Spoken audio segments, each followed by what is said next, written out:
All right, so at this point, we are ready to start taking that understanding about what a partial derivative is for. I mean, what's the meaning, or what's the meaning of a partial derivative? Okay, and then once we, upon understanding and the meaning of a partial derivative, after that we should be able to bring that into exploring some real life applications of partial derivatives. Okay, so let me now just bring up a brief function of a multivariable function, but specifically just for the easy case, 2 variables. All right, so now we're going to consider a function z as a variable for the output, be some function of 2 variables x, f of x comma y. Okay, and so we have seen, we have learned about calculating the partial derivative of f in respect to x. Okay, and then we have learned the partial derivative of f in respect to y.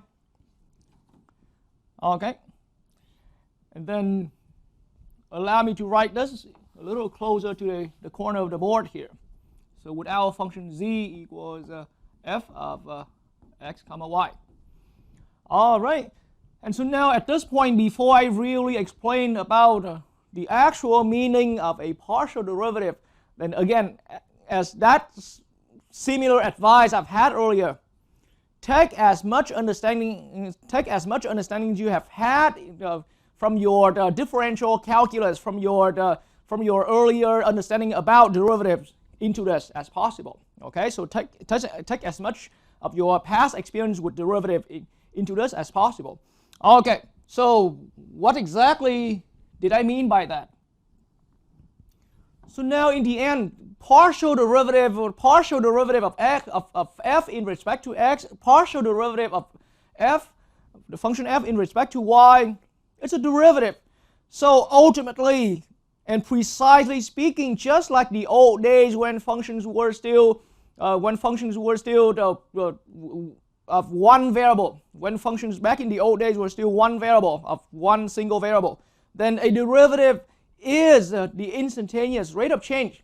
Or even more generally, we don't even have to say instantaneous any longer, and once we have learned about a derivative, then any rate of change by default is understanding as in the most precise way an instantaneous rate of change. And so now a partial derivative, okay,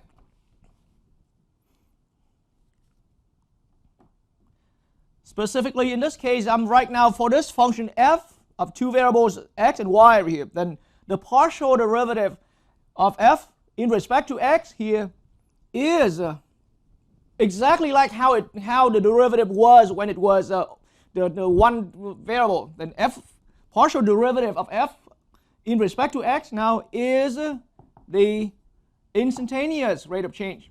Okay. All right.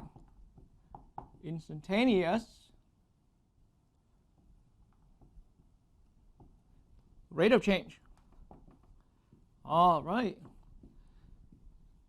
And so the value of the function changed, or the value of the function is changed depending on different values we give for x and y right here. We've learned this since our lecture about multivariable function. So anytime we change the value for the function, anytime we would like to change the value to the output, or make change to the output value of the function, we have to assign a different input here as a pair of values.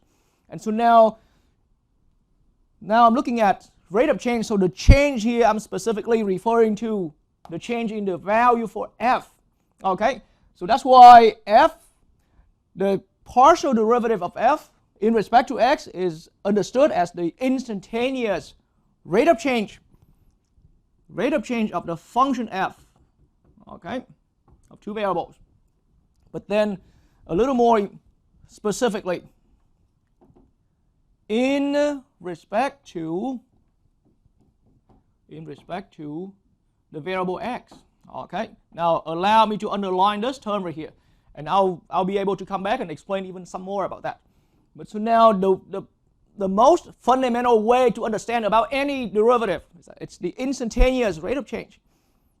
Just like the old days, and as a matter of fact, exactly like the old days when function, again, like what I was saying earlier, exactly in the old days when any function was completely in terms of one single variable, then any derivative is understood as the instantaneous rate of change of the function, of the value of the function, but in respect to the variable. Okay? And so now when we extend our understanding and work with function of multi-variables, work with function with more than one variable, namely right here in this specific easy case, I'm looking at function with two variables, then the partial derivative of f in respect to x is understood as the instantaneous rate of change. It's how fast the function is changing its value. See, that's why change of the function's value, it's a rate, okay, in respect to x, okay, in respect to x. So think about if x change, the function's value will change, okay. And so similarly, let me complete the other understanding. So now partial derivative of f in respect to y. I completed one statement here, and now allow me to make another statement. So partial derivative of f in respect to y is understood as the instantaneous, okay, instantaneous rate of change. All right, of the function f of x again. I mean f of x, y. The function we're working here now is already clear, is already understood clearly as a function of two variables. Okay, and so now the partial derivative in respect to y right here, okay, is the instantaneous rate of change. How fast this function is changing, okay, or the rate of how this function is changing in respect to, okay, in respect to y. All right, in respect to y. And once again, I underline that term in respect to y.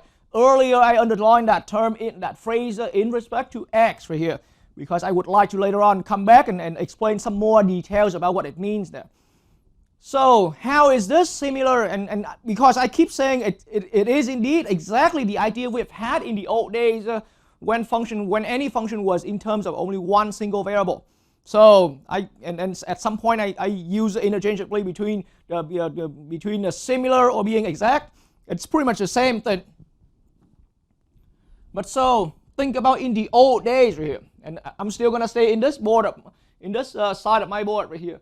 But in the old days, when any function was simply of one variable, how about some y variable as the output value being determined by a function f taking input x. But so this is a function of only one input, of only one variable, okay? And so back then we learned f prime of x, or the dy dx, derivative of f, the derivative, or dy dx if our function is written in equation notation and all that, okay? So generally a derivative back then is the instantaneous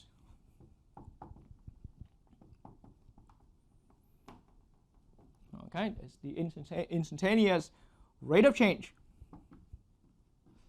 See, rate of change again. The statement here is almost identical to what I was writing here. So the instantaneous rate of change of f of x in respect to x. That's how we used to understand about derivative.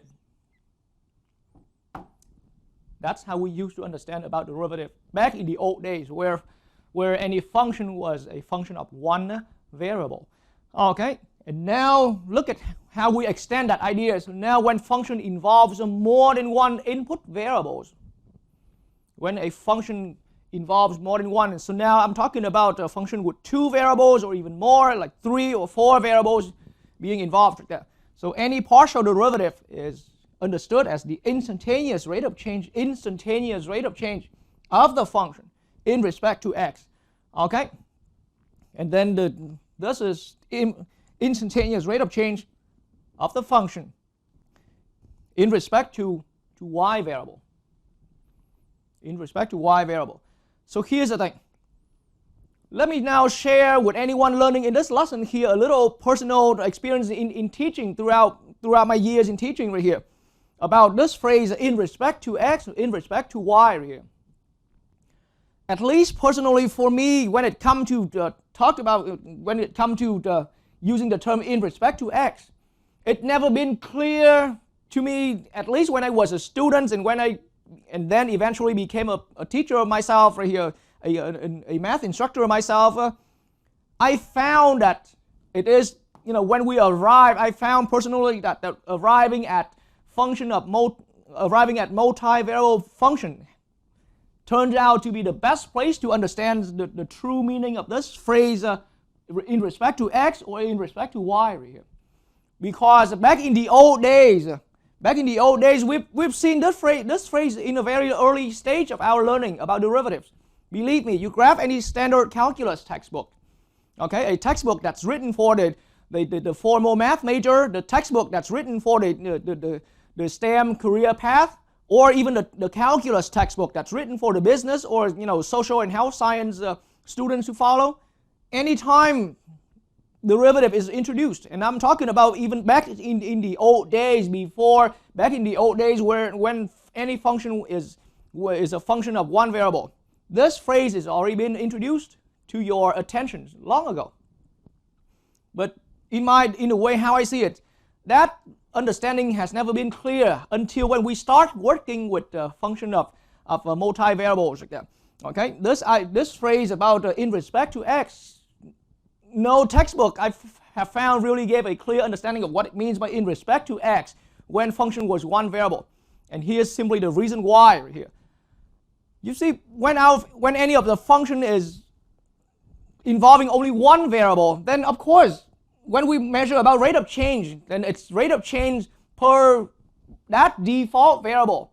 And so having this phrase attached here, having this phrase in the description of the derivative when function was of one variable is not too clear why that phrase has to be there. Or when we were first time introduced to the meaning of derivative, then a lot of students and a lot of people will wonder, what exactly does that mean by in respect to x, because they don't see much of the usefulness of that.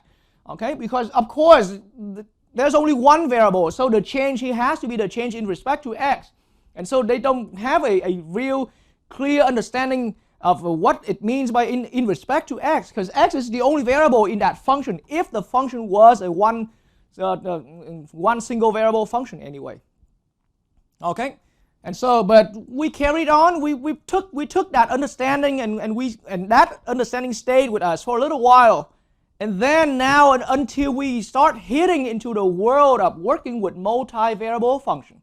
Now at least in my personal experience, I see this is the best place to understand exactly what it means by in respect to x or in respect to y. The idea is as following. All right, think about this function. Just in the simple case again, the function here is involving two variables. Two variables are responsible for changing the output value of the function. That's the way how I interpreted it.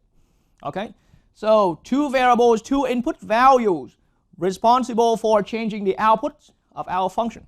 Okay, and so think about that. Now when it says in respect to x, that means we want to find how fast the function is changing once we narrow our attention only to the x value and disregarding the other one. That's what it means precisely by in respect to x. And this is why I'm saying it's the best place, or the better, at least the better place to understand what that phrase means. Because back in the old days, in any case, a function has only one variable, so you don't have that sense. We never had that sense about narrowing or only paying our attention to one variable and disregarding the other variables. Okay? I mean, when I was giving my own lecture, I try my best to give some meaning about in respect to x, and also it accounts to the fact that anyone learning a function of one variable, your majority of the mathematical mind is not as highly mature as when you have already arrived at function of two variables. Okay, and so back at that time in your development or in math, and you know, when I had to try really hard, but I doubt how much people will understand clearly, how many students will understand clearly about that phrase in respect to x right here when we take the instantaneous rate of change, because once again the function here had only one variable. Okay, but now once you already had some better understanding, because now we're working with function where more than one variable is involved here, and there's that idea that I explained earlier when we were learning, when we started being introduced about partial derivative. A partial derivative like this means we're gonna treat the other variable as either constant or coefficient.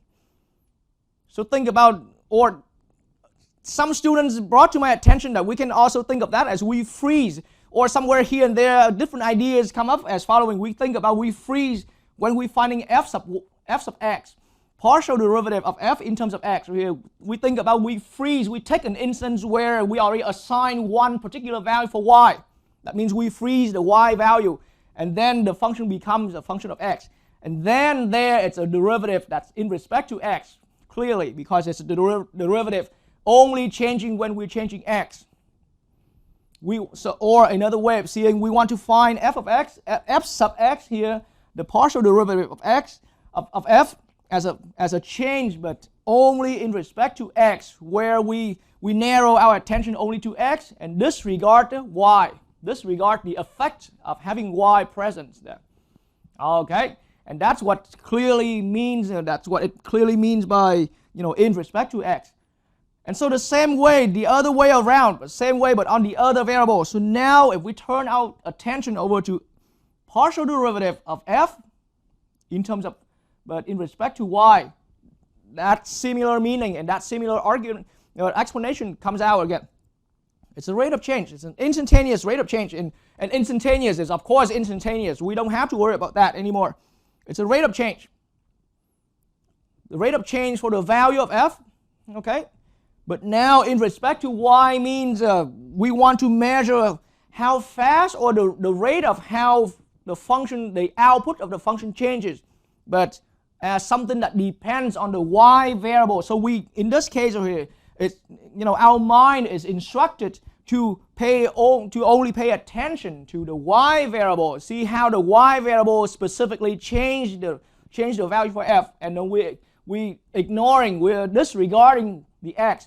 And when I was using the word disregarding, I didn't mean we throw it away. It just means, so think of that, think of what I explained earlier. We think about at some instance, we freeze the value for x. We freeze one variable, and when we want to measure how the function change, how fast the function is changing, only based on the change of this designated variable right there. And that's why it's a best place to understand what it means by, you know, instantaneous rate of change of a function value in respect to this one variable or in respect to another variable. All right, whereas, yes, that phrase been common to any one of us since the days we already learned about derivative of function of one variable, but believe me, it has never been cleared about that until now. All right, and so that's to give anyone, whether you're in a formal math major calculus course, or you're in a calculus course for engineering or physics field, or you're in a calculus course for the business field right there, this understanding will be vital in a lot of your applications out there. Okay?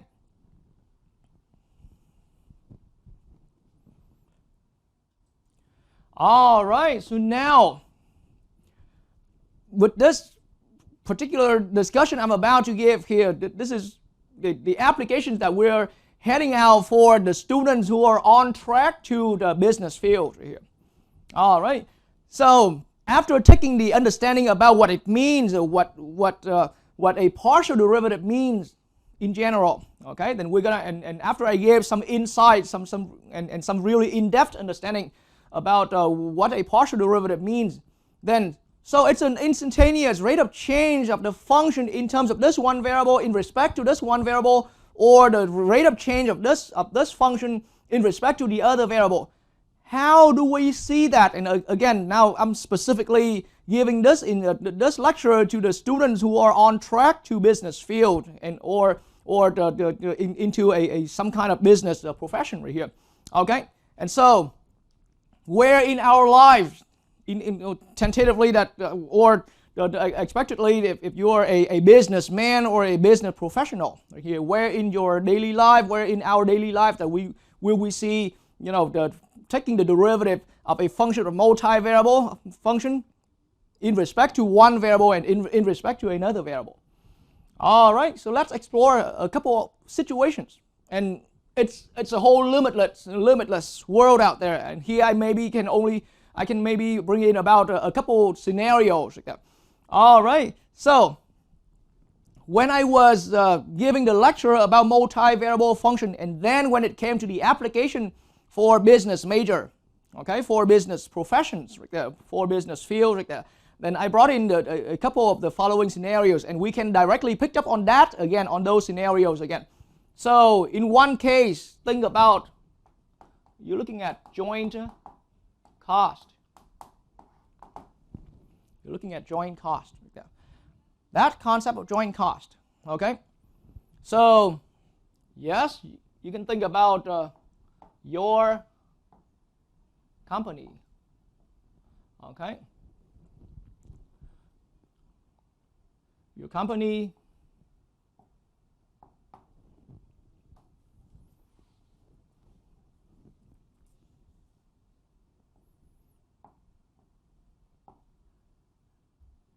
manufacturers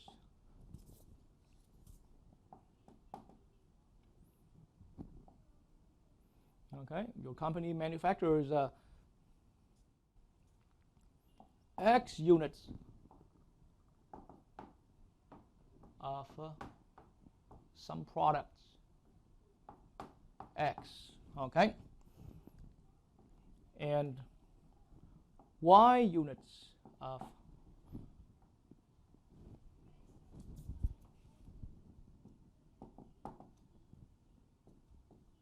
so Y units of products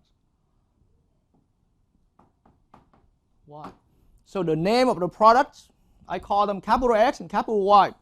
So it could be X, the product X. It could be it could be your company is that company who manufactures the little those toys for the kids right here. So the product X right here are stuffed bunnies, and product Y right here is stuffed giraffes. Okay, and if you learn from that lesson where I talked about multivariable function, I brought in that scenario, and so here I can just brief through that again. So product X right here is the stuffed bunnies, and product Y right here is the stuffed giraffes. So your company could be the company that's producing or manufacturing stuffed animals. All right, and so lowercase x here is the number of stuffed bunnies that your company is manufacturing. And then the lowercase y is the number of units, the number of stuffed giraffes that your company is producing. Okay, so producing stuffed bunnies come out with some cost, and producing stuffed giraffes also come out with a different cost. So together, that's why it's considered as joint cost. So together, joint cost is in business field, in business professions right here. A lot of times we use a function, a letter C, to represent our cost function. But here it's a joint cost, a cost that comes from two different factors. Now factors here doesn't mean a multiplication. Factors here means just the elements, the input values that are responsible for changing the different costs like that. Okay, so now generally it's a joint cost, but it's a function clearly of the function that's determined, where the output is determined by the number of stuffed bunnies and the number of stuffed giraffes. That's one. Okay, and so now in that way, we have already passed that point where we learn to just, hey, what's the cost when 200 stuffed bunnies is produced and 150 stuffed giraffes are produced right there. We already passed that. It's just simply substituting in values. We are already past that point. But now think about what this function given right here. Okay, so c sub x, the partial derivative of this joint cost function in respect to x right here, in respect to x. Okay, and keep in mind x in this practical meaning is the number of stuffed bunnies. So that means, so now in a practical meaning, in a real life meaning right here, this cost right here means the rate of change, and of course it's instantaneous, so allow me to skip that word right there. By default now at our majority in math, in learning math, then a rate of change is by default an instantaneous rate of change. So this derivative, this partial derivative of c in respect to x right here is the rate of change.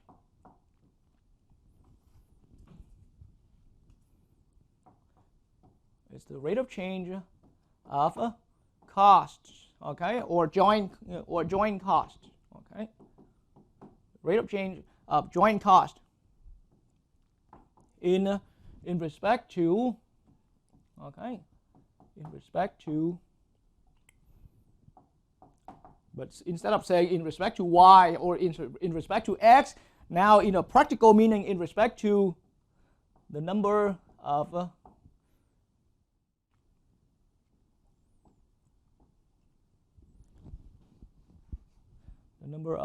units, okay, of products. All right, in respect to the number of units of product X. So I named it earlier. I made that scenario earlier. Product X could be stuffed bunnies. So here, precisely speaking, in your real time work right there, then this could be in respect to the number of stuffed bunnies produced right there. That's because, you see, if we say, hey, every month we produce exactly 150 stuffed giraffes, then we fix at that value.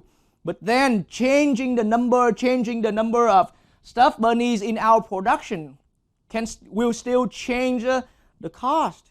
And that's why there's that idea again where we want to find the kind of derivative where we just want to consider how it's changing the function when only one variable is changing. And we're fixing the other variable. We're maintaining the other variables at one specific given value. That's the idea of a partial derivative in our daily life, at least for people in business professions right here. And so in that similar way, now I'm running short of board space here, and I still want to retain the other space in the other board, the writing in the other board. So now I'm going to quickly erase this. So similarly, this function clearly a function of two variables, the joint cost function. So now partial derivative in respect to y. That's how we say it in a very mathematical term, in a strictly mathematical term right here. But now in our practical meaning, in this situation right here, it means it's the rate of change of joint cost in respect to the number of units of product y. That's all. So similarly, we just want to say, hey, annually we're gonna, or in every month, okay, in every month we're gonna produce exactly 200 stuffed bunnies. So that's product X. We know that we always have a fixed number, a fixed production of stuffed bunnies being 200. Then in that case, we still have, the change in the number of stuffed giraffes right there, which is the number of units for product Y. That can still change our cost. And because changing the number of units on product Y right here can change our cost, we have a partial derivative in respect to Y. That's what it is. All right. And so in that way, and of course, joint cost right here is a very general concept, is a very general concept, an idea in manufacturing. So this scenario is also is only one sub-scenarios among all other scenarios about joint cost. I also brought in another scenario in regarding to joint cost in my lecture about multivariable function. It could be a company, you have one big company where you have two separate factories. One factory is in this state and another factory is in another state there, and so the factory in this state right here produce X number of units, and the factory at the other at the Y state right there, okay, produce some Y number of units right there. It could be the same products, but now you're talking about production from two separate factories. Okay, so we can still come to a joint cost because it's a different lands, it's different areas, different locations. So the landscape there, the people at different locations here, they give you different makes different costs for your company right there. Okay, so in the end, joint cost can be a function of two variables, will be a function of two variables, and then we will have partial derivative in respect to different variables. All right. So immediately right after talking about this joint cost concept right here, allow me to bring in example 3 right here. Allow me to bring in example 3.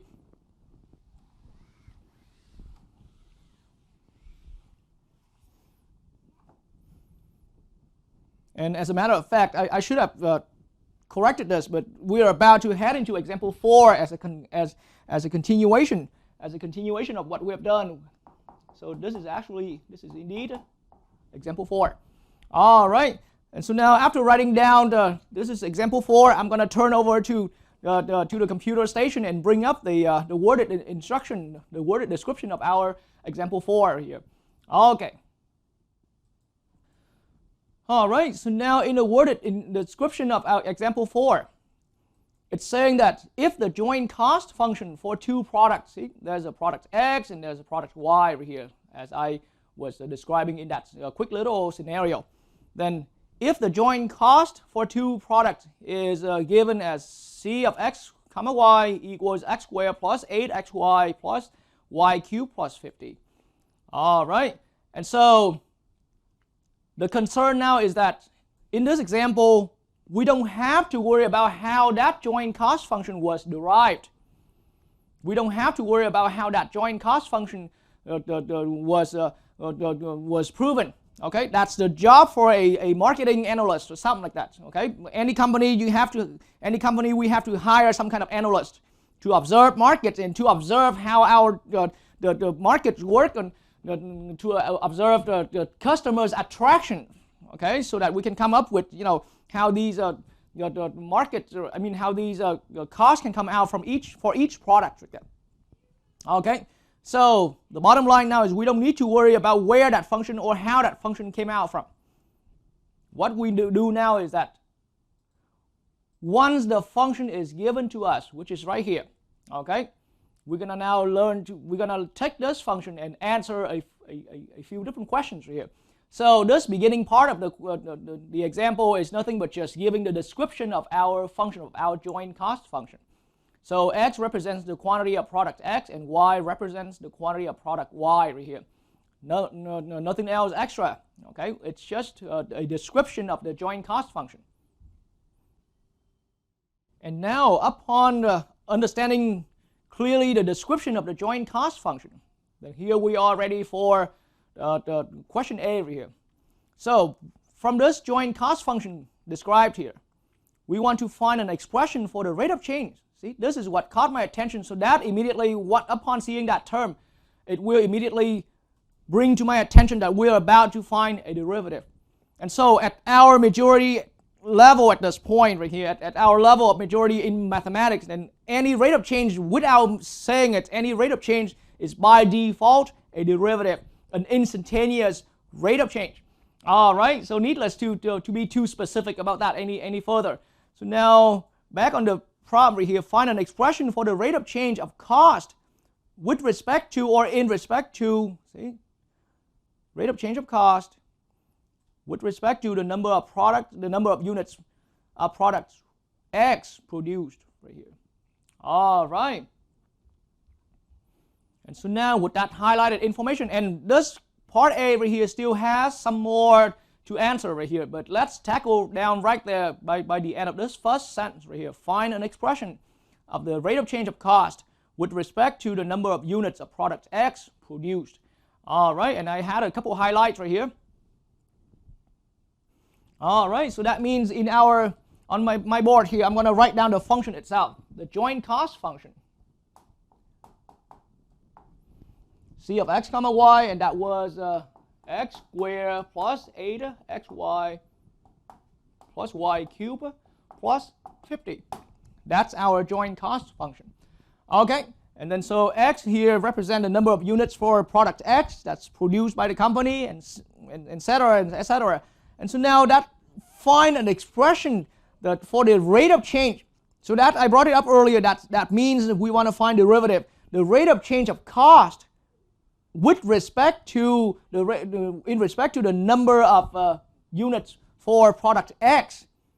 So in that way of the description, then it means we want to find, in part A right here, we want to find partial derivative. It's a derivative, but in respect to x, our function has two variables. So the derivative in respect to x here is called a partial derivative in respect to x.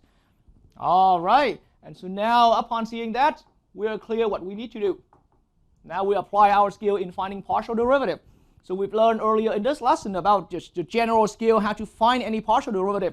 Now we apply that in our actual application in some business profession right there. So first term here is a function of x already.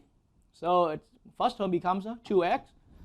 Middle term has 8xy right here, but we tackle down right on the x right here. Everything else in that term, okay, or is considered together as a coefficient. So now that means we're looking at plus 8y, okay, because it's a power rule right here. Power 1 multiplied down, and the power of x becomes 0, power 0, and so it's now just 8x.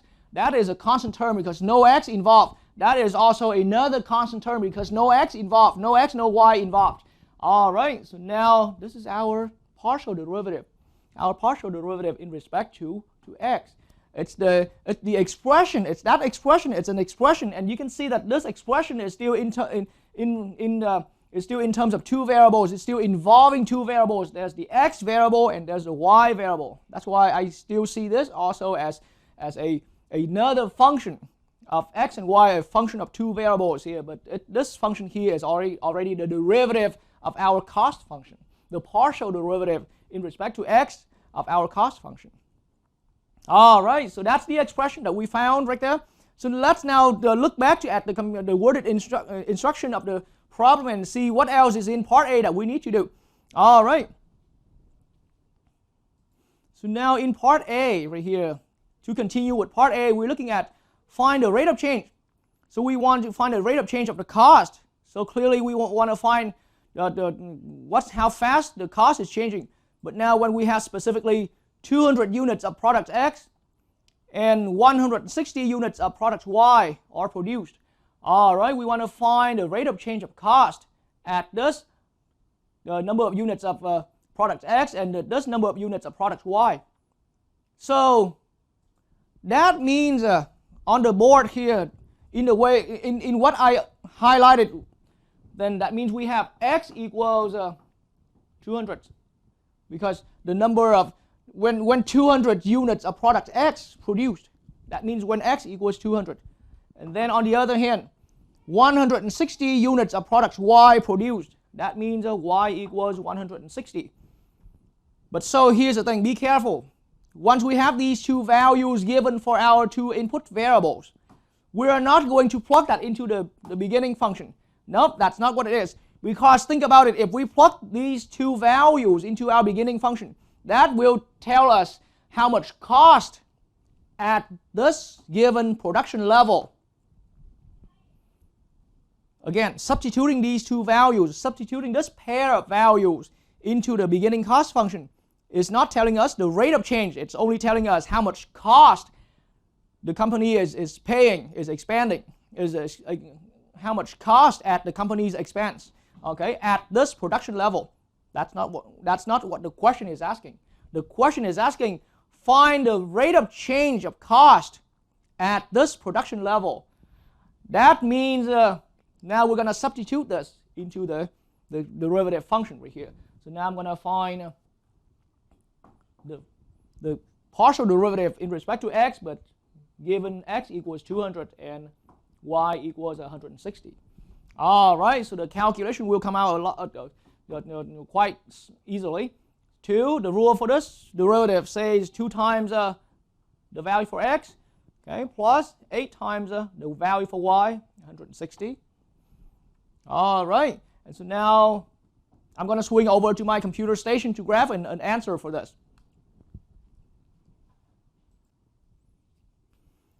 All right, so my calculation came out to be $1,680. Okay, so this is the rate of change of cost right there. Okay, the rate of change of cost.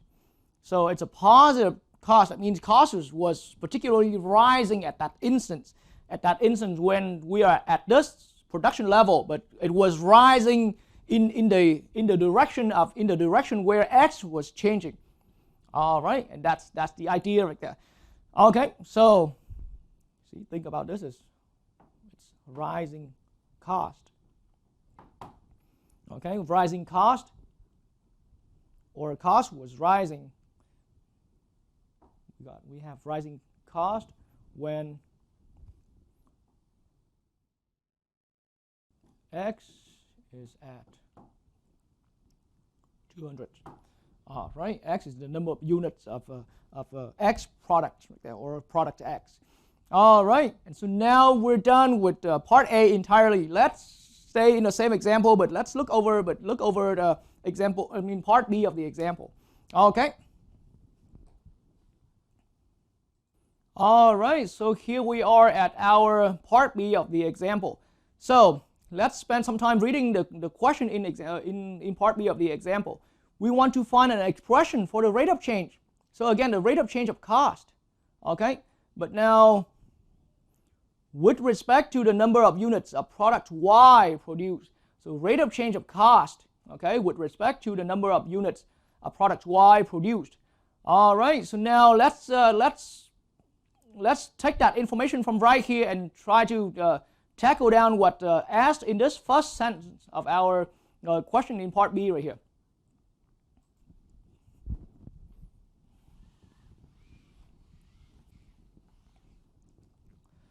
All right, so we want to find an expression for the rate of change. And of course, again, by default, rate of change now in our understanding is an instantaneous rate of change. So that means it has to be a derivative. So, but the derivative, the highlight I made earlier, with respect to the number of units of product Y, So now obviously that means that we are required to find C sub Y right there, the partial derivative of this cost function in respect to the Y variable. Okay, and I'm expecting that the final answer here will come out being an expression in terms of x and y, and that's why the wording of the problem was already making it clear that we want to find an expression for the rate of change of cost. All right, so now it's just a matter of applying our understanding in terms of finding a partial derivative. So now we want to take the partial derivative for this function c in respect to y. Okay, that means we're going to focus our attention to the y variable, and then anywhere else that didn't have the y variable involved, we treat that as either a constant or these are coefficients. Okay, and so now first term has no y involved at all, so that's a constant term. It becomes 0, so I don't even have to write it down. So now let's move on to the next term. There's y involved, so 8x times y, the whole 8x is the coefficient. So now taking the derivative in respect to y, taking the derivative, treating y as the main variable, then here it becomes a 8x. Okay, and now with that one right here, taking the derivative of that term in respect to y, we're looking at plus 3y squared. Okay, the last term here is clearly a constant term, independent with y variable, independent also with the x variable, so it clearly goes to 0. Okay, so now this is our expression. This is that expression for the rate of change of cost in respect to the number of units of product y right here. All right, and so now let's swing back to the wording description of our problem right there and see what else we're asked for. Okay. All right, so here the next question in our part B right here is asking us to find the rate of change of cost. okay, when we are specifically at 200 units of product X and 100 units of product Y are produced. So with these two highlights I just made right here, with the two highlights I just made right here, clearly it tells me that we need to evaluate. We're now given that we're at production level 200 for the product X, and then we're at production level 160 for the product Y right here. Okay, so we're given with these two numbers. But now we're not going to substitute a very similar argument to how I was doing that in part A right there. We're not going to plug this pair of values into our beginning C of xy function. The reason for that, because substituting this pair of values into this function right here, it's giving us the cost, not the rate of change of cost. But the problem is asking us to do rate of change of cost. So that means now I'm going to substitute this pair of values into my rate of change of cost expression that we have found previously in the same part right here, in the same problem in part B. So you can see that part B and part A, there are two completely independent problems. Okay, so now I'm looking at finding the rate of change of cost in respect to Y right here. But substitute it, having X substituted by 200 and Y substituted by 160. Okay, so now that calculation will come out as following. The rule says that we multiply 8 with 200, and we multiply 3 with the square of 160. All right, and so now I definitely will need to swing over the calculator at my computer station to grab a final calculator answer for this. Okay.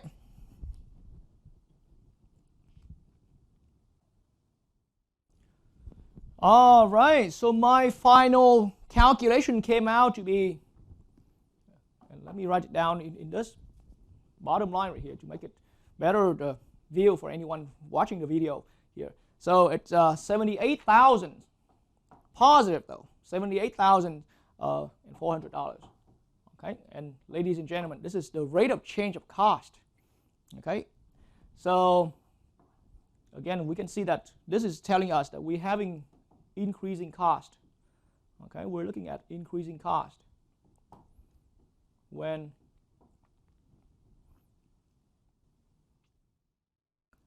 $160, and think about we're in that situation where we froze or we freeze the cost. I mean, we freeze the number of the product X. Okay, and so at that instance where we hit 160, the cost here of the company is increasing. Okay, when 160 is the number of Y products. Okay, the number of units of Y products right there. So we have an increasing cost right there because it's positive rate right there. All right, and compare this with part A, with the answer in part A, and we see that in this direction right here, in this Y direction, then it's increasing a lot faster.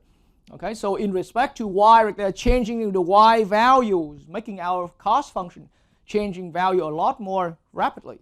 Okay, all right. So that is our one example this is the example for that one scenario about joint cost function right there. Okay, where you can see that the practical meaning of partial derivative is playing place in that. Okay.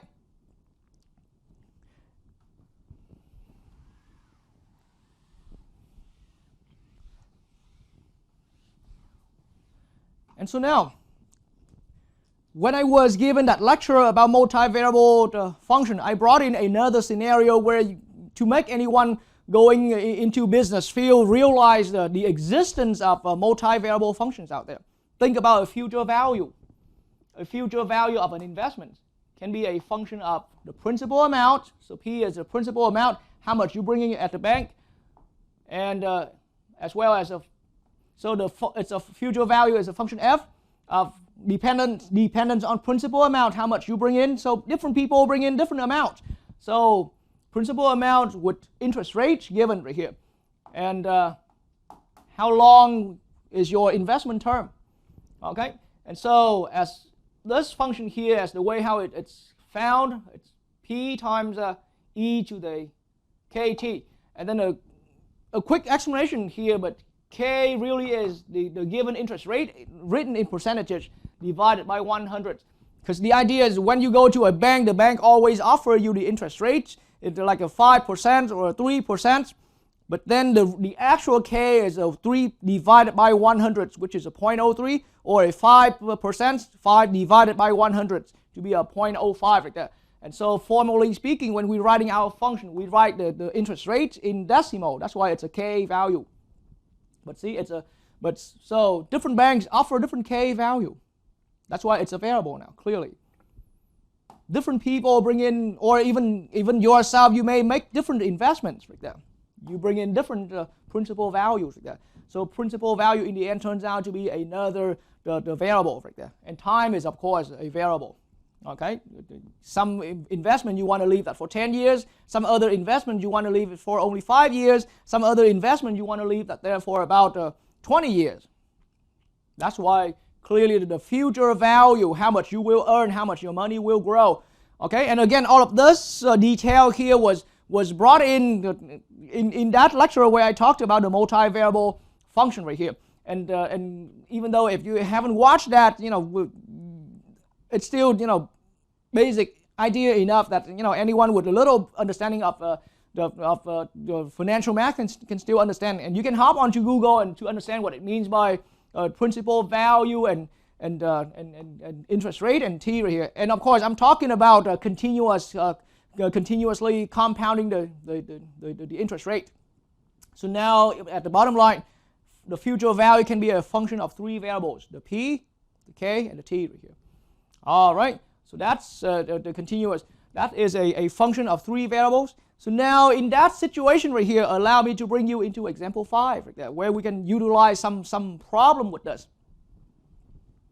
So let's look at example 5 right here.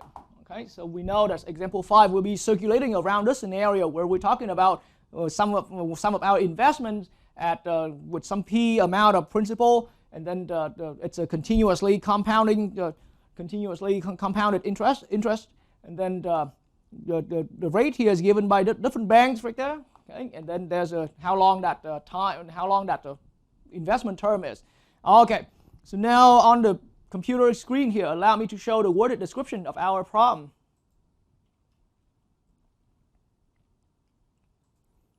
All right, and so now the wording description here is just a more detailed explanation of what that function is. So we already had the function given to us right here, and just like back to what I said earlier, in case anyone didn't have in case anyone haven't seen my lecture about the multivariable function, just this description right here will be enough for any one of you to understand how this function came about, right there, or at least to understand the meaning of this function. All right. And so we are now in a situation that we know our function is this function right here, f of pkt equals p times e to the k times t right here as a product. All right.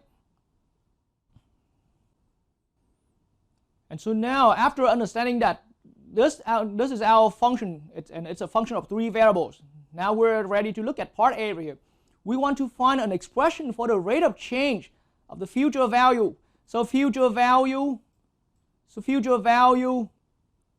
is f, but we want to find an expression of rate of change. So by default, this is the instantaneous rate of change. So it should be the derivative right here, the derivative of future value in respect to time. All right. So right there, what caught my attention is rate of change, okay, of the future value in respect to time. So now on my board, for part A right here, rate of change, so it's a derivative. Future value is a function capital F, but rate of change, so derivative in respect to time. So now f sub t right here, partial derivative of f in respect to time. Okay, and yes, it should be a function in terms of p, k, and t. All right, so now seeing this and understanding our goal now is to obtain that partial derivative in respect to t right here. Then I'm going to look back into this function. I'm going to instruct my mind to focus on t as the main primary variable. Everything else is coefficient or constant term. So that p here is a coefficient. It stays the same. And then I'm going to take the derivative of this e to the kt. So if we're targeting to t as a variable, then k is a coefficient of that comes with t. So now chain rule says we take the derivative of the outside, which gives me exactly e to the kt. But now we multiply with the derivative of the inside here, which gives me just k. Because taking the derivative of kt in terms of t, it gives me k. All right. And so now, as a final expression, I can bring that k and multiply in front with the p right here. So pk or pk times e to the kt. That is my expression representing the partial derivative, representing the rate of change of future value in respect to time. Time is the t variable. Okay, so yes, let's make a note right here. T is time, right? In years right here.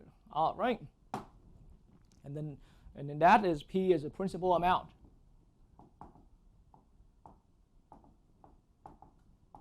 Principal value. All right. So now we know that we're done with the first question in part A right there. Okay, but then let's look back at the worded instruction right there to find out what else we need to do with part A of the example.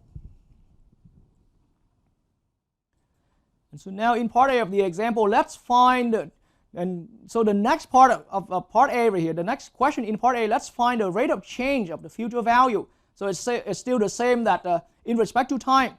Okay, so it's still the same of that f sub t right there, but we now want to provide, we are now given $5,000 principal value was invested 5 years ago, and at 6% in annual interest rates, okay, compounded continuously. Okay, so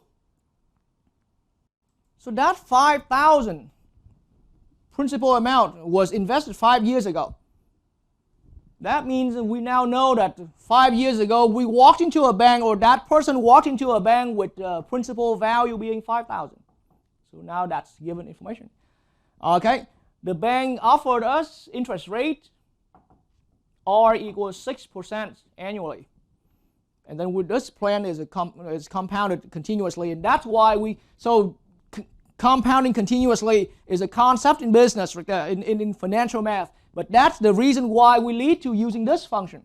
Okay, so compounding your interest in continuously leads to using this function, exponential function in base e right there. But then R equals 6% means our k variable is already given, 6 divided by 100, or it's 0.06. That's the value for k right there, right out from R. Okay, and so now here's t. T equals 5. Think about that. Maybe this is the instance that we're doing the problem, but this principal amount was brought into the bank, was started to be invested 5 years ago.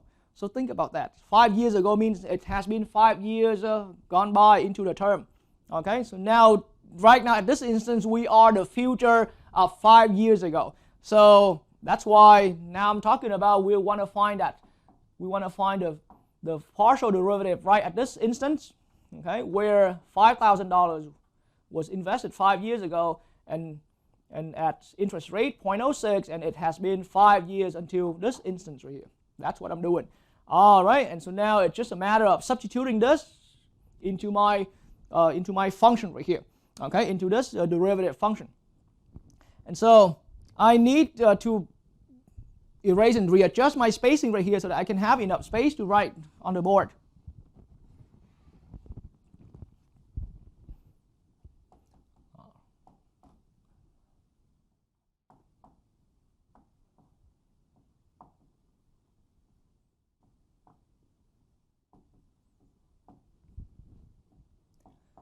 All right, so with all this, I'm looking at 5,000 substituted for P, okay, multiply with 0.06, okay, for K, and multiply with e to the 0.06 for K again, and multiply with 5. All right, And so now I'm going to swing over to my calculator at the computer station there to graph a final calculated answer for this. Okay.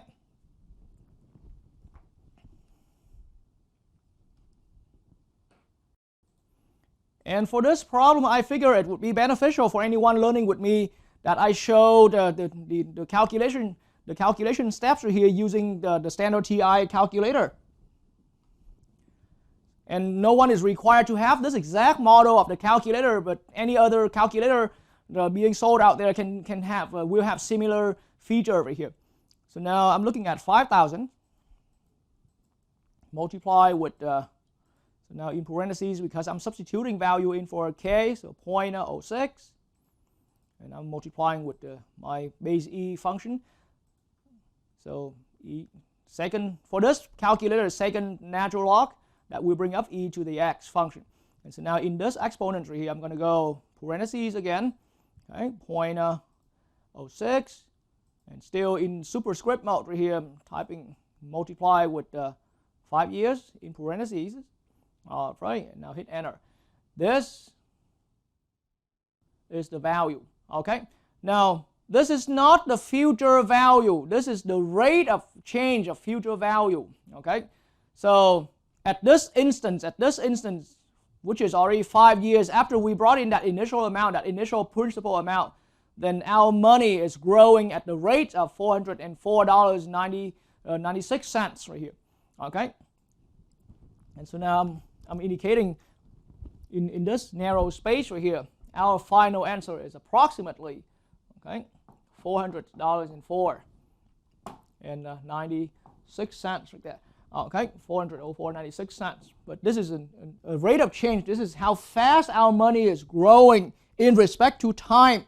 So at this instance, assuming that these are all fixed constants right there, these are all fixed to be constants. Okay, then it's about 404.96 cents increasing per year. That's about, that's the meaning. It's a rate of change, okay, per year, right now, per year.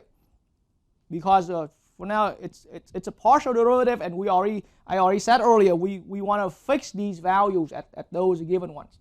All right, so that's how we're doing part A right there. We have come to an expression in terms of as a partial derivative, as an expression, okay, the partial derivative in respect to time as an expression, and then we evaluated that rate of change in respect to time, okay, as a real numerical value right there. Okay, so let's look over to part B of the example.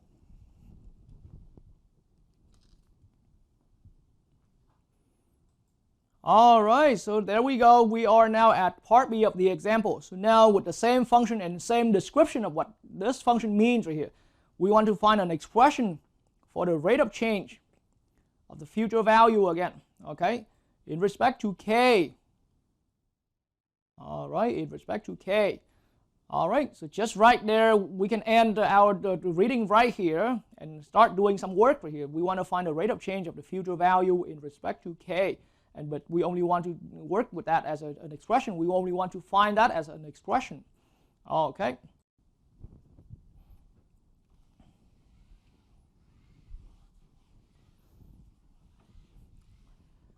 And so now with our function that was previously given right here, then the expression for the rate of change, of course, it's derivative, the rate of change of the future value, okay, but in respect to k. So that means now translating that worded description into the mathematical meaning. Then in part B, we are asked to find partial derivative of this function f in respect to k. Okay, and it will be an expression that involves p, k, and t again. Okay, and so now let's handle that. Okay, let's handle that. So now we're taking the derivative here, but targeting k as the main primary variable. There's an inside part here and all of that. Okay, so p is first recognized as a coefficient because it's not k.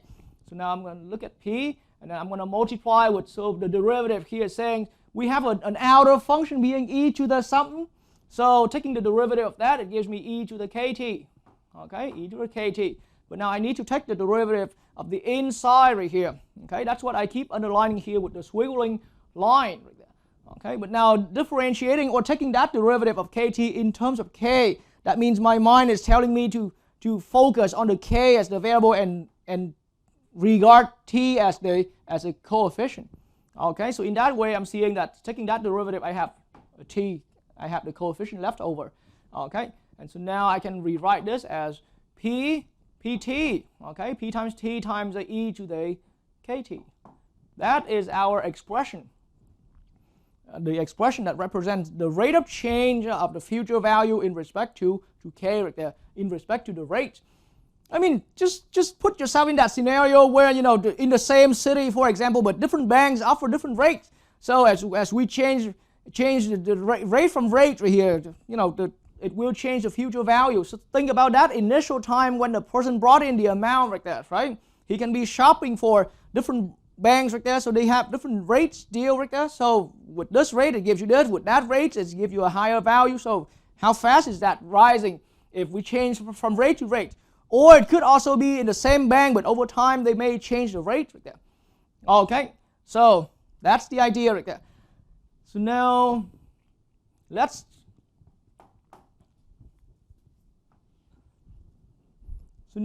look at the next part of the problem.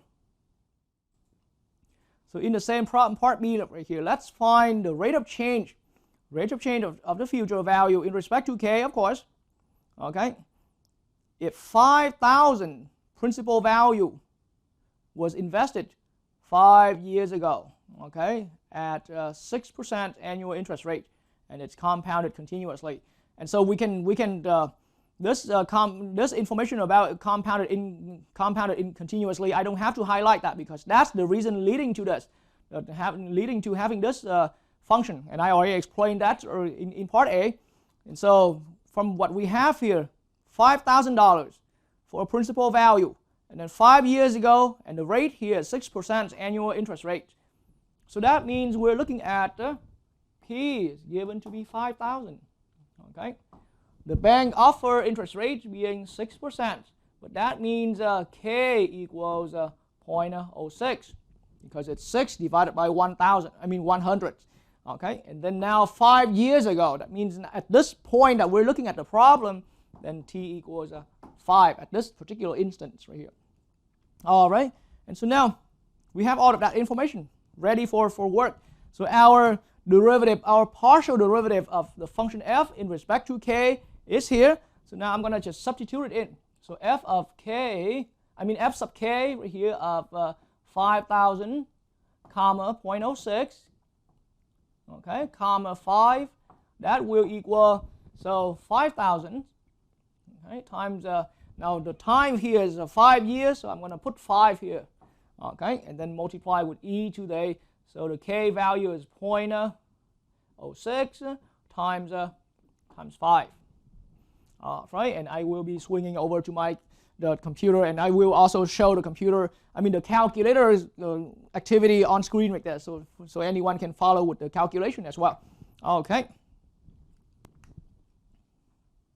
All right, so on my calculator, I'm going with 5,000 and multiply that with t being substituted by 5. Okay, and I'm multiplying with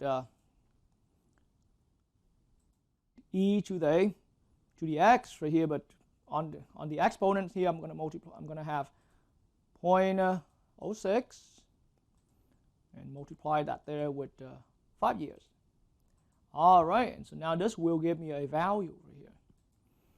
This is the instantaneous rate of change. It's not the future value. It's just the instantaneous rate of change at this instance where, you know, in 5 years, and our rate k was particularly at 0.06 right here. So the function is changing at the rate of $33,746. Okay. And so now that value, I'm looking at here, 33,000, okay, 746 and $47. Okay, but this is just the rate of change right here. It's changing by a positive quantity. It's an increment in the amount of money if we change the rate. If we cause some change in the rate specifically when the rate was 0.06 right here. All right, so that's all for this example 5 right there, the whole problem that illustrates how we find partial derivatives in an actual applied scenario right there. Okay.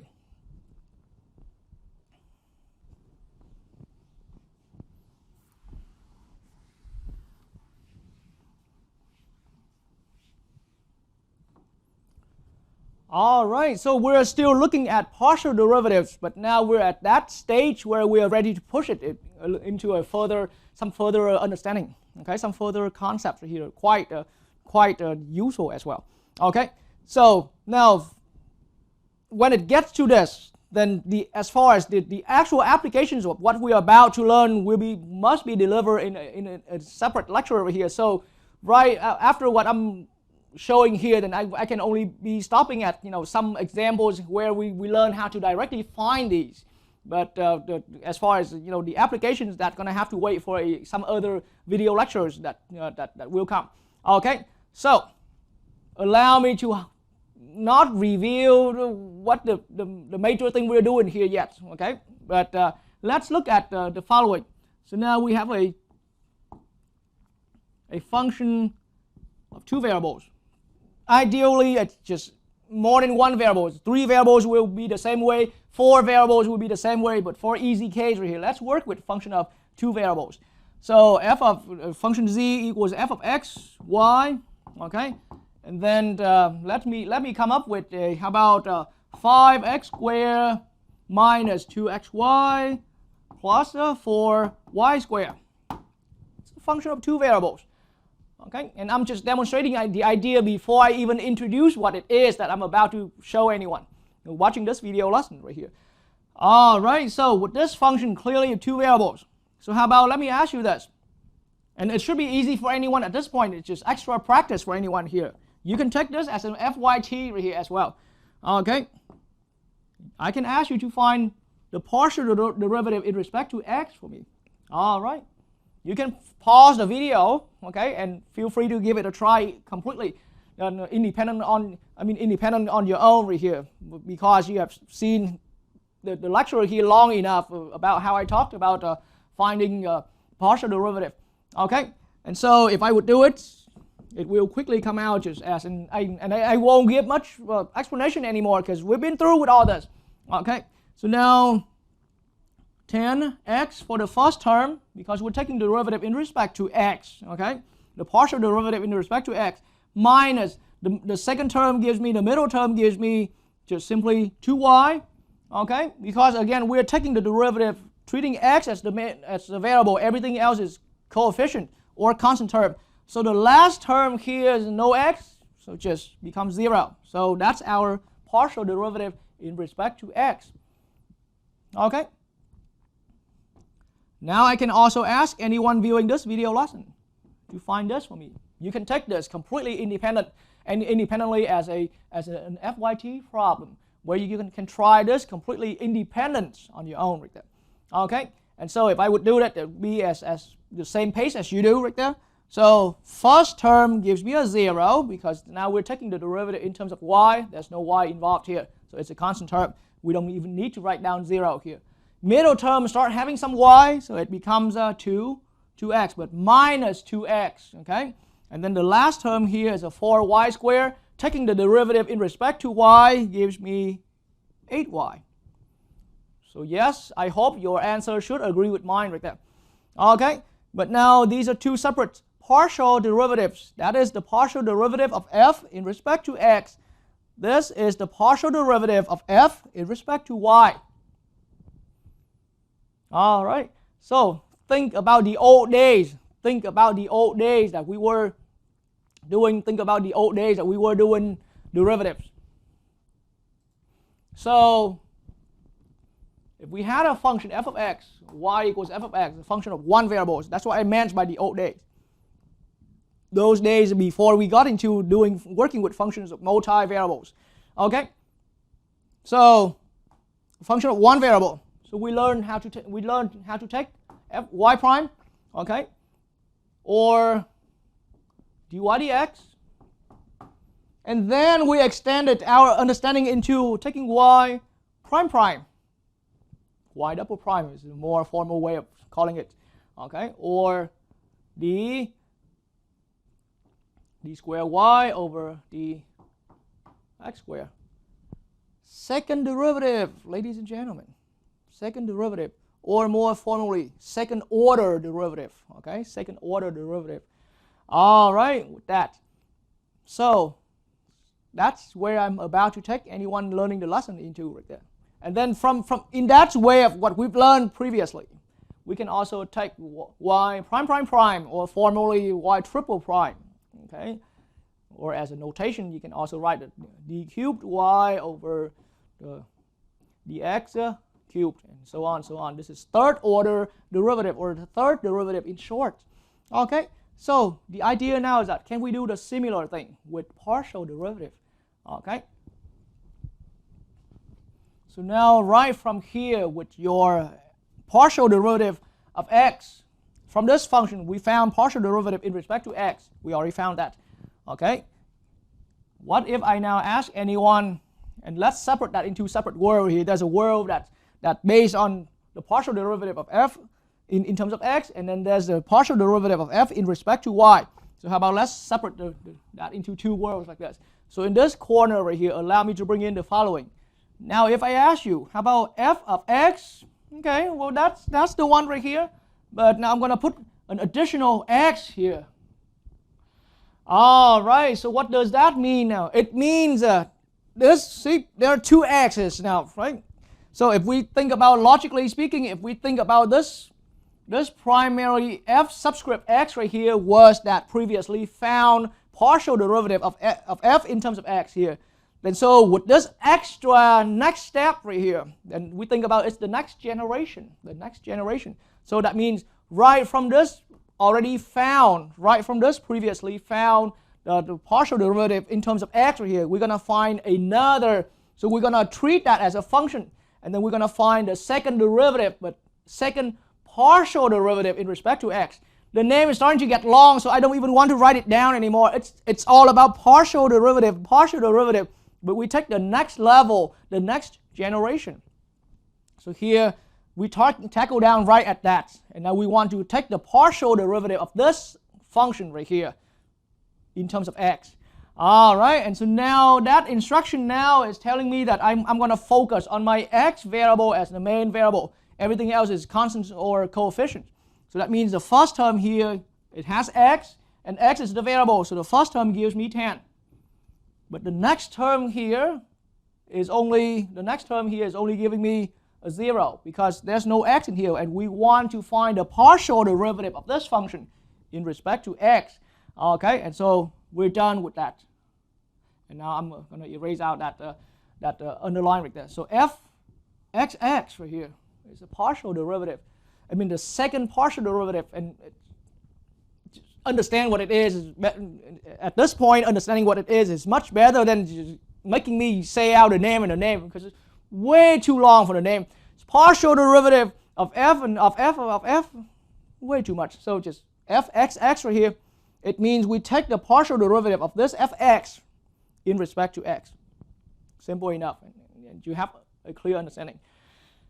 And so if that's the case, would it be possible if I'm asking you, anyone viewing the lesson here, to do the following? So what about fx here? Okay, that means we're going to reference to this. We're done with that beginning f of xy. But now right from this f sub x right here, right from this f sub x as a partial derivative of f in respect to x. Now I'm asking anyone viewing this lesson to find for me f sub x, xy. F sub xy right there. All right, so in that case, see, once again, just like what I did earlier, I'm going to brackets that. I'm going to put an underline brackets for that f sub x. That means we take on from this curtain, this first generation partial derivative. And precisely speaking, it's called first order. Okay, that was a first order partial derivative, 10x minus 2y. That's the one. But now on top of this guy, I'm going to take the partial derivative of that in respect to y this time. So that means my answer here. So all of that understanding you have done, now we'll keep coming out like that. We can just keep utilizing all of that understanding we have done like that. So we're gonna, our mind is instructing us to focus on y as a variable, but anywhere you don't see y, it's a constant term, or if you see y in the same term with, if you see x in the same term with this, it's constant coefficient. Okay, so now that is constant term. So when we take the derivative in respect to y, it comes to 0. And that term here becomes a minus 2 right there. All right, so ladies and gentlemen, this is the second partial derivative. This is the second partial derivative again, but there are so many directions like that, to the point that we just understanding that it's a next generation, it's a second derivative, partial derivative, but in respect to what, just understand what it does here by the symbols, that's good enough for us. All right, so now in that way we're gonna even push our understanding even further. What about here? Would it be possible that I ask myself or anyone else watching this lesson that let's find f sub yy. All right, there are the double y in our subscript right here. And then similarly, let's underline this. It's instructing me that, hey, right from that partial derivative of f in respect to y that we have found previously here, let's find the next generation derivative or the next order derivative in respect to y, So in that way, once again, my mind is instructing me to focus on the y variable, and anything else is considered as constant coefficient or constant term right here. So that means now in respect to y, and taking the partial derivative of this in respect to y, I'm looking at that term becomes 0, so we don't have to write that down, and that term here is an 8. All right, so that now gives me f double y right there. Okay. And at this point, it's very inconvenient to say the full complete name. We just understand that it's a concept of higher order partial derivative, second partial derivative, or even higher order. Okay. And so now it would be the same that I'm asking for. It would be similar work when I'm asking for f sub y, but x. So now according to the order of the subscript here, then let's bracket this. That's the original idea right here. Right from this partial derivative in respect to y, let's find x. Let's find the partial derivative of that in respect to x. And so now my mind is telling me that, hey, let's focus on the term that has x as the variable. Those terms no x, we consider them as constant terms. So when taking derivative, it's going to go to 0. And then if there's any y attached here, it's going to be coefficient. So now this term, first term, becomes just minus 2 right here. All right. So now we have come to fyx. We have come to fyx. All right. So ladies and gentlemen, just that brief discussion right here, with that brief demonstration right here. Now I brought you into that idea about this is what so-called, yes, second partial derivative. But it's a very general name right there. Second partial derivative. Okay. Or higher order.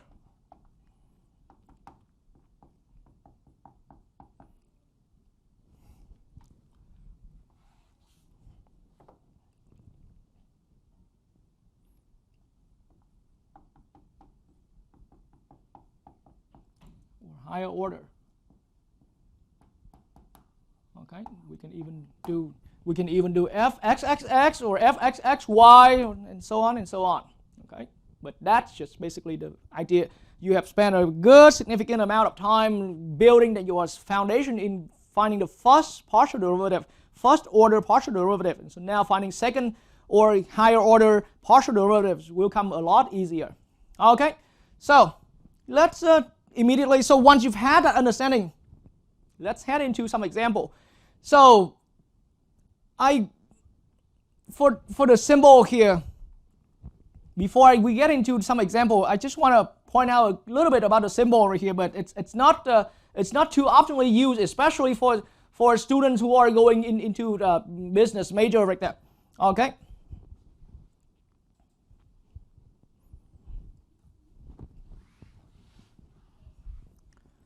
So now just a little clarifications about a little bit of clarification about symbol use. So very often, so let's say we have on the other board I wrote z equals some function of f x y, and let's say right here it's the functions of two variables.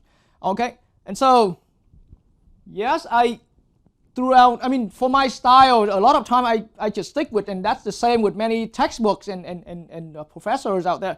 Okay, more comfortably, it's easier to use fx. When it comes to second order partial derivative, it's easier to use fxx or fxy or fyx or fyy, or even further use a subscript version like this. Okay, but now in case you have to, so think about it. We still have that. We can still use that Lebanese notation if you have to. Okay, but it's, at this point of your understanding, then it's not that critically required that you've got to be fluent with that.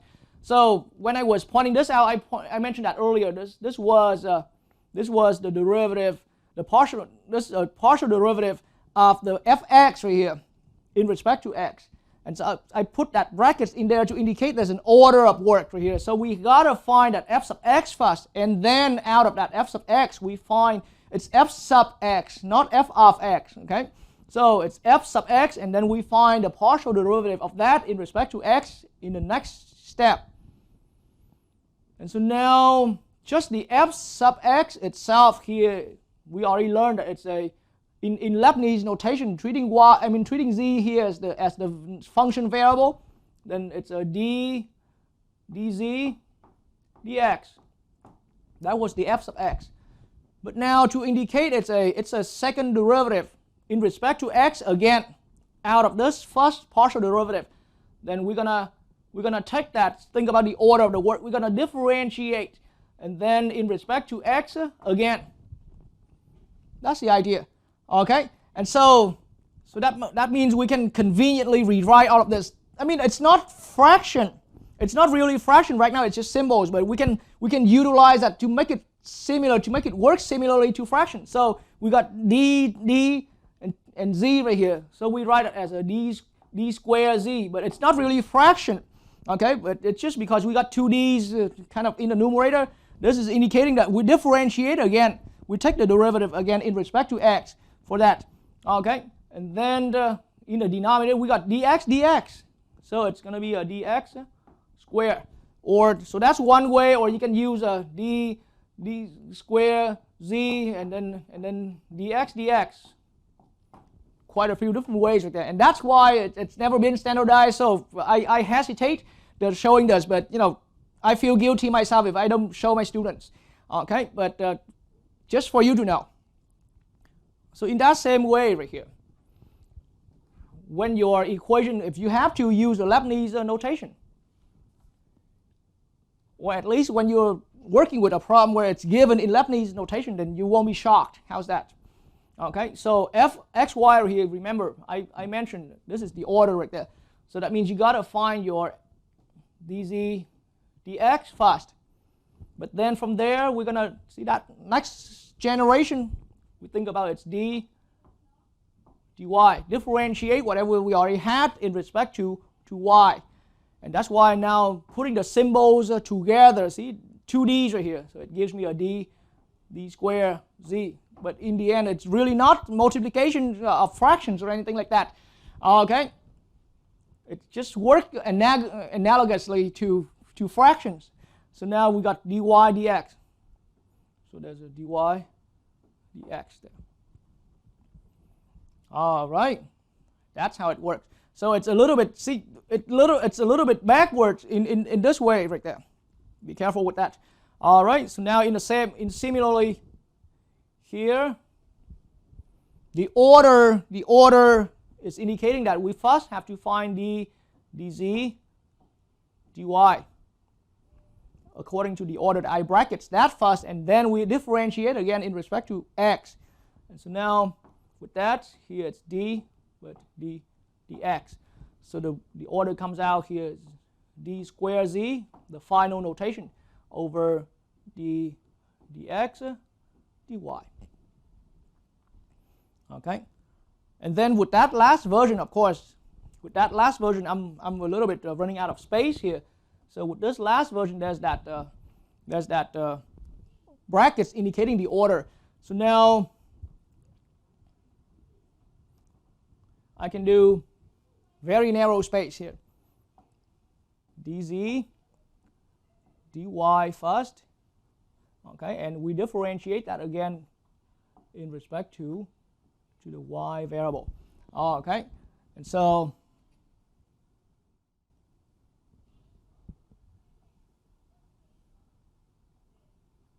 okay, dz dy, and so now it's going to give me okay, as a combined, it's d square z over dy dy.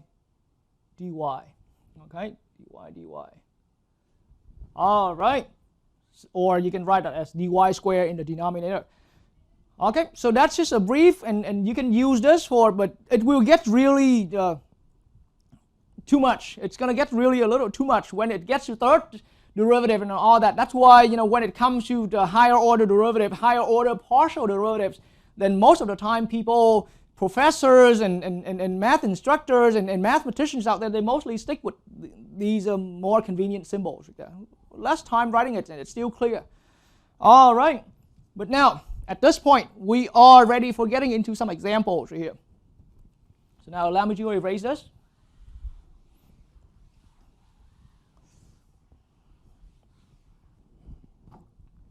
Let's now look at example 6 as continuation to our understanding. Okay, so now for example 6, I'm going to get straight into the point right here. Let's find fx, f sub y, and then f sub xx, f sub xy, okay, and it's starting to get lengthy right here. And then it's f sub yx and f sub yy.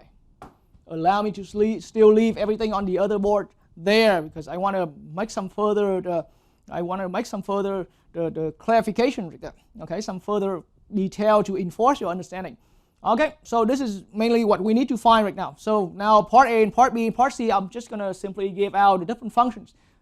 All right.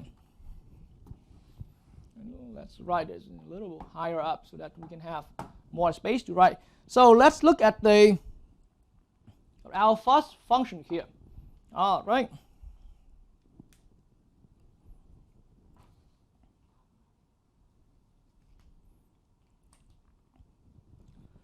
All right, so the function we have here is f of x, y, okay, equals, how about minus 5x to the fifth plus, and then 2xy cubed plus 3y to the fourth.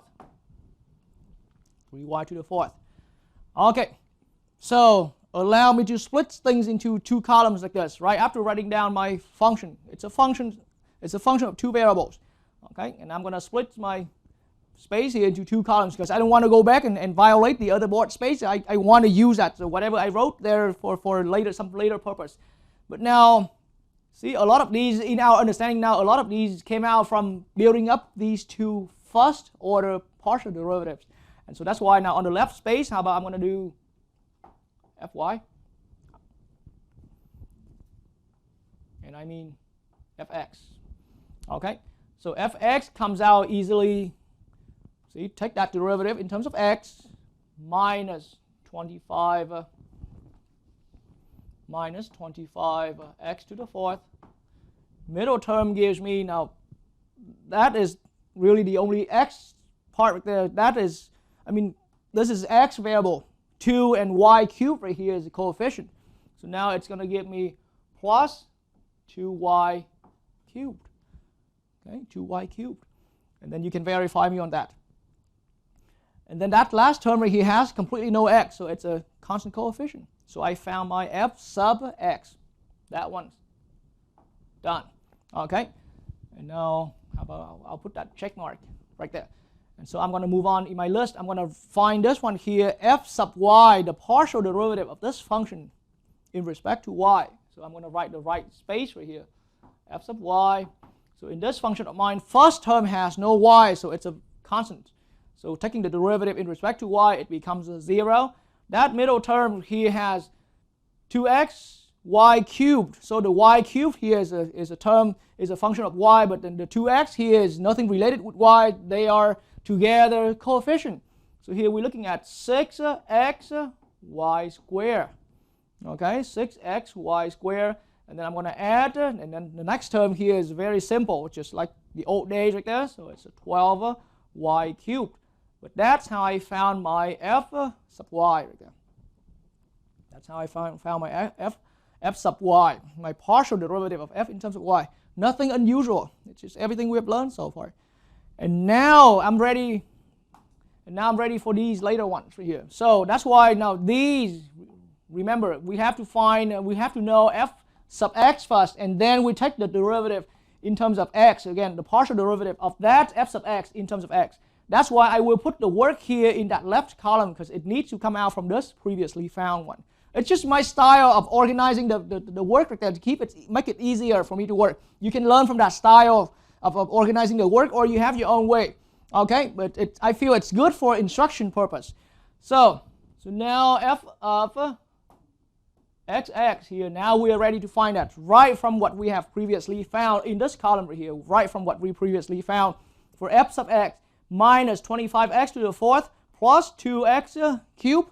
All right, I'm going to take the derivative of this, but take the partial derivative of this in respect to x. Okay, so now would that work? 4 multiplies down, because the first term is in terms of x. 4 multiplies down, giving it minus 100x cubed. But the next term here is completely considered as a constant term because no x involved. So that's all we have. All right, so I found that. I've now found f sub xx right here. That's done. Okay, I'll put a check mark there. All right, and so now let's look at f sub xy. F sub xy, recall again in my explanation earlier, this f sub xy comes out because we find the partial derivative of this f sub x right here in respect to the y variable. So now once again, in my style of organizing the work, allow me to put this work on that left column right here. All right, so now f sub x, but take an additional partial derivative, the next generation partial derivative in respect to y. That gives me, so right from this, I'm going to take the second derivative in respect to y. So that term here is now a constant because we're looking for derivative in respect to y. So that term being a constant, it goes to 0. That term is in terms of y right there, so it becomes a 6y squared.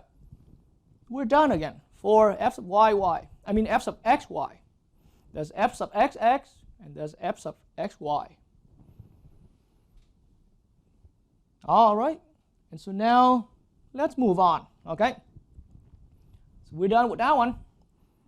And so now what about this right here? So I'm looking at, see now according to what I have explained initially, then in order to find f sub yx, we are taking the partial derivative of this f sub y right here in respect to x. And so now it makes sense that according to my style of organizing the work, I should put this work in this right-hand side column. Okay, and so now it's f of yx right here means let's take this right from that derivative. Let's take the partial derivative of this in respect to x. So first term has x, 6x times y squared. So the 6 and the y squared here is being regarded as a constant coefficient. So now taking the derivative, it gives me just 6y squared right there.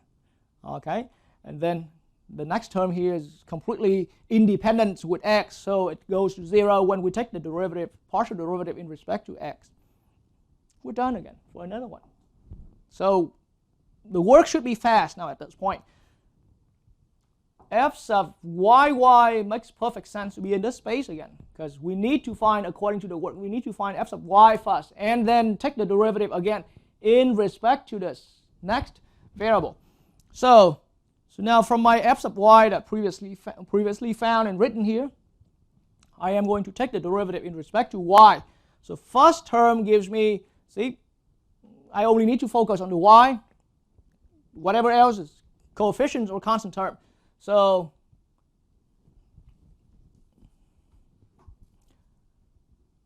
(12x y), okay, plus, and then the next one here gives me 36y squared. That's how we usually take the derivative. All right, and so now, before I'm heading out to part B, of the problem right there, I want anyone to observe one thing. It already happened in my demonstration problem, and it happens here again. Okay, well, these are all good. We found the work all correctly, but let's observe the one right here. I want to trigger your attention a little bit. Let's look at that f sub xy. Now, at this point, when I first mentioned about it, I talked about there's the order of the work right here. We got to take f sub x first, and then on top of that, we take the second derivative in respect to y. So the order here matters. And then so reading this notation right here, it means we got to take f sub y first, and then on top of that, we take the partial derivative in respect to x. So the order matters again. But now look at the two results right here. 6y squared. 6y squared. The order of the work was clearly different. The two orders of the work were clearly different. And you saw that when I was doing that earlier. You can always rewind the video and view that the order of the work was completely different. And it's two separate different works. But they turns out having equal results. Okay? It turned out having equal results. And what did I mean earlier by you have seen this already? Now I can come back to this board right here, and isn't that obvious that the style, how I'm organizing my work here is just like how I did that example earlier, because I want to show there was a certain way of the order in the work. But now in the end, let's focus right on this star one right here. This is fxy. The order of the work was different with fyx, the order of the work. But look at the two star entries right here, the two starred entries. They turn out the exact same result. They turn out to have exact same result right there. Okay, see, same, either down here or up there. Same result, I mean.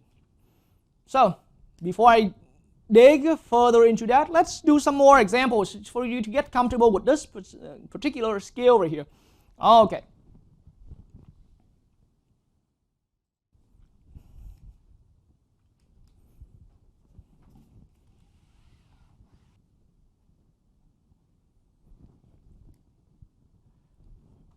All right, so now we are ready for part B of the example. So how about allow me to show in part B right here a function as following. How about f of xy this time, okay, x comma y, and that equals a natural log of x squared plus y squared. Okay, so that's our beginning function, two variables. So now I'm going to do the similar thing. I'm going to split my board into two separate spaces right here. Okay, and on the left space here, I'm going to do f sub x. All right, so taking the partial derivative of this function. So believe me, the skill about taking any partial derivative is the vital skill. And then once you're fluent with that, we're going to push that into second derivative or third derivative. But the skill is about to learn to narrow your attention to one variable, and everything else is either regarded as constant term or coefficients. That's the main key thing about the partial derivative. Okay, so now with this function, we see that anything that involves x is being trapped inside of the logarithm. Okay, and so we have to use chain rule because it's inside, and so the logarithm is an outside. So that means, according to the chain rule, it's 1 over x squared plus y squared. That's the derivative generally for any logarithm. We take the reciprocal of the integrand, of the arguments inside of the log. But now chain rule says we need to multiply this with the derivative of the inside. And this is where clearly it shows, it matters about the partial derivative. Now in respect to x, we're going to find the derivative here to come out 2x. And the y term here is 0. So that's how it looks. So we can rewrite this. Okay, you can always rewind my video to see what I did with that and to understand the second shot for my explanation. But now I'm going to, because I'm short of space right here, I'm going to rewrite this expression, okay, by erasing it and rewrite that as 2x, okay, over x squared plus y squared. All right, so that's my f sub x. We got that one done. Partial derivative of the function f here in respect to x. So let's do the similar thing.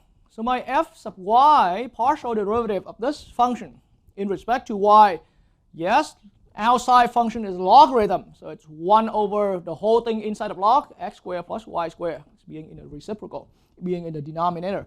But now I need to multiply according to chain rule, but take the derivative of the inside in respect to y, because that's what it's instructing us to do.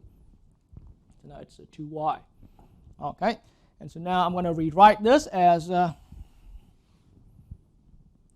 2y over x squared plus y squared. That's my partial derivative in respect to y out of that function. Okay, so now let's go further. So now I'm looking at f(xx), okay, and so we have well understood about the order of the work. So now needless for me to say, I put this here in this column because we can only find this derivative, this partial derivative, right out from what we previously found here in the earlier step. All right, so I can see this. I can use a quotient rule for that. So and taking the derivative in respect to x. So now that gives me in respect to x, the derivative on top here is a 2, multiply with x squared plus y squared. Okay, keeping the same, and then I'm going to subtract. I'm going to keep 2x here, just like that. Okay, and I'm going to multiply with the derivative of the denominator in respect to x, so that gives me another 2x. Okay, and then I'm going to divide by the square of the denominator, so x squared plus y squared all squared, x squared plus y squared all squared. Okay, so now this is really minus 4x squared and distributing out that 2 in each term right here. So let's rewrite now.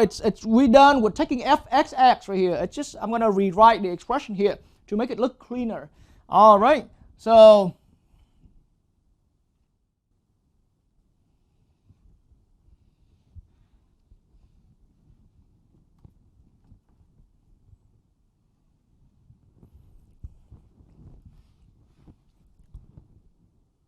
really it's just minus 2x squared plus 2y squared, and we're dividing that here by x squared plus y squared all squared. Okay, and be careful that this is already our most simplified form already. Okay, and so now after doing that, okay, then we're gonna, so we got f(xx) done. Let's advance on and find f(xy). And so the order of the work is, you shouldn't be unfamiliar at this point any longer. We find this out of what we previously found here, f sub x, the first generation. Okay, and so now to find f, x, and y right here. See, clearly I wrote that there's an order.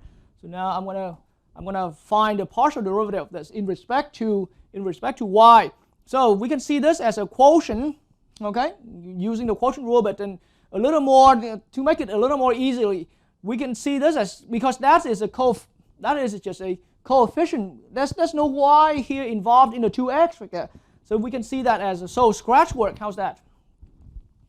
Just a little bit as scratch work. Then we can rewrite it as a 2x times y times x squared plus y squared to the negative 1 power. Okay.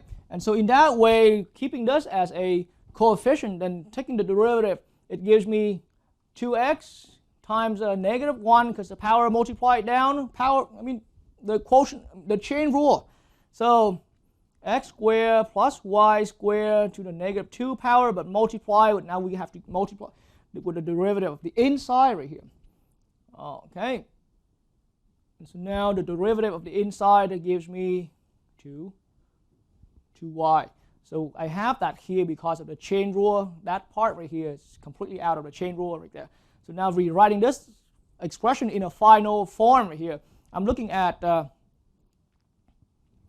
a minus, okay, and 2x with 2x with 2y, so minus, and then with a negative 1, that's how I had that, minus 4xy, okay, and divided by x squared plus y squared all square in the denominator. That's, ladies and gentlemen, that's my fxy right there. Okay, and now I can erase this word.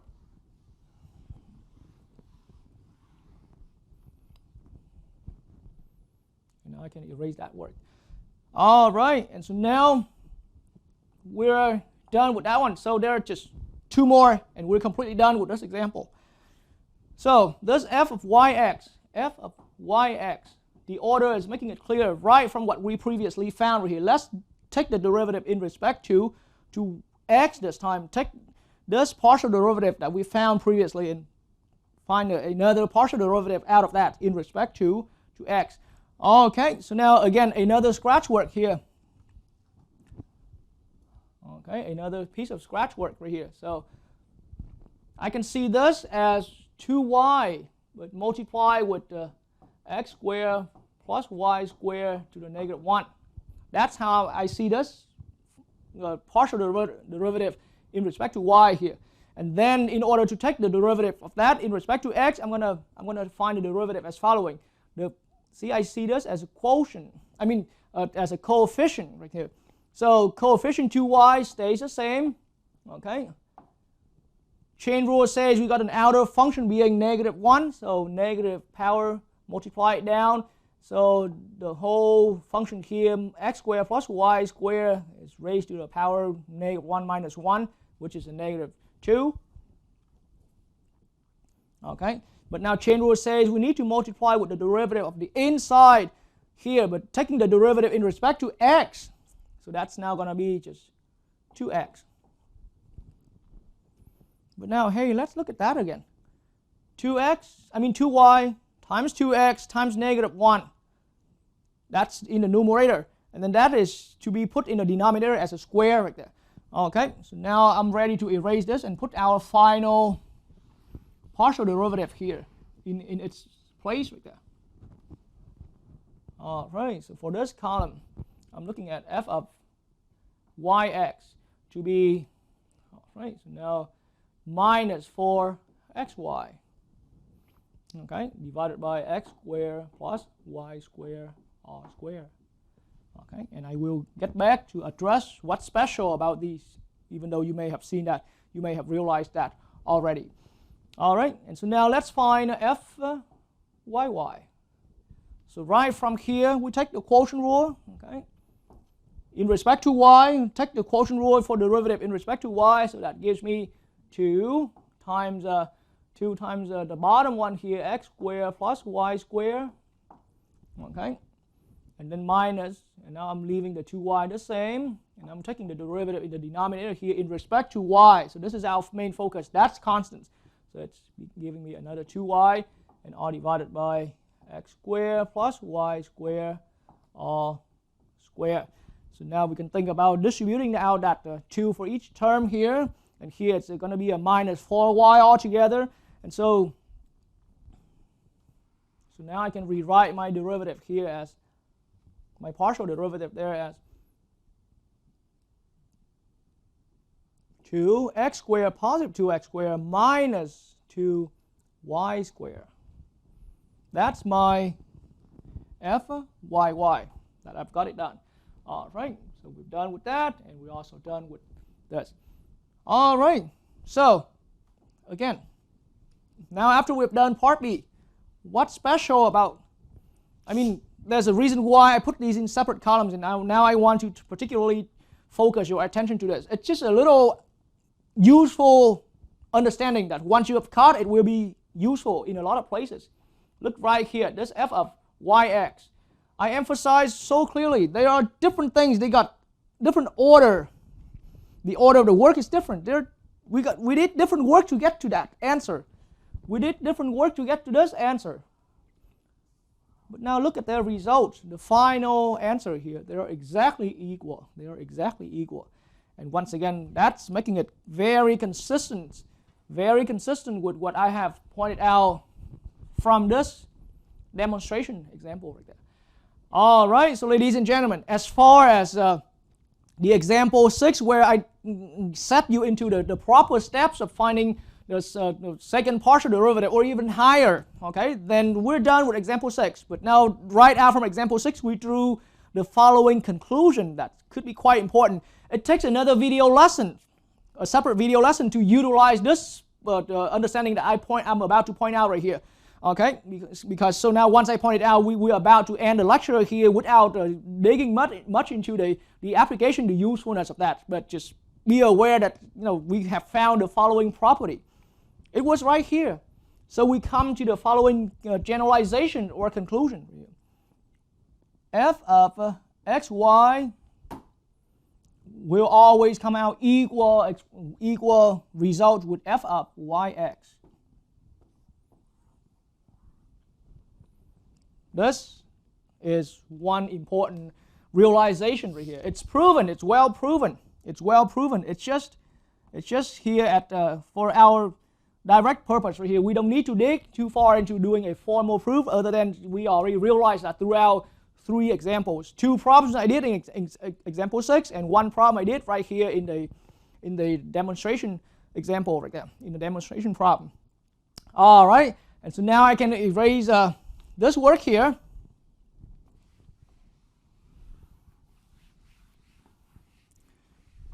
And just talk a little bit more, just only a little bit more about this important result. And as I said, to understand how useful this is, it must wait, anyone viewing this lesson here must wait for a completely different video lessons there where I can point out how we can use this.